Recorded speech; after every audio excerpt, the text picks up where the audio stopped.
नमस्कार दोस्तों, आज मैं आपको बाबा साहेब की एक ऐसी सच्ची कहानी सुनाऊंगा जिसे सुनकर आप सोचेंगे कि किसी इंसान का मन इतना दृढ़ कैसे हो सकता है। जब बाबा साहेब लंदन से बैरिस्टर बनकर लौटे और अदालत में पहुंचे तो उन्हें बैठने की जगह नहीं मिली। दूसरे वकीलों ने ताना मारा, आप तो बड़े विद्वान हैं, आप बाहर तंबू लगा लीजिए। बाबा साहेब ने बुरा नहीं माना, मुस्कुराए और बाहर ही अपनी जगह बना ली। धीरे धीरे उनके पास छोटे मोटे केस आने लगे।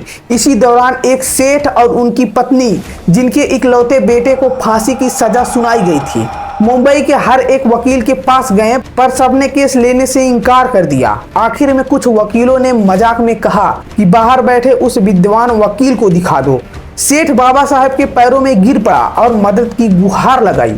बाबा साहेब ने पहले मना किया, मैं क्या कर सकता हूँ, आप खुद जाइए। पर सेठ ने कहा कि आपका चेहरा देखकर लगता है कि सिर्फ आप ही मेरे बेटे को बचा सकते हैं, वरना मेरे घर से दो अर्थियां उठेंगी। बाबा साहेब को अपनी माँ भीमाबाई की बात याद आ गई। उनकी माँ भीमाबाई कहती थी, अगर किसी निर्दोष को बचाने के लिए झूठ भी बोलना पड़े तो हिचकिचाना बिल्कुल भी नहीं। उन्होंने वह केस हाथ में ले लिया।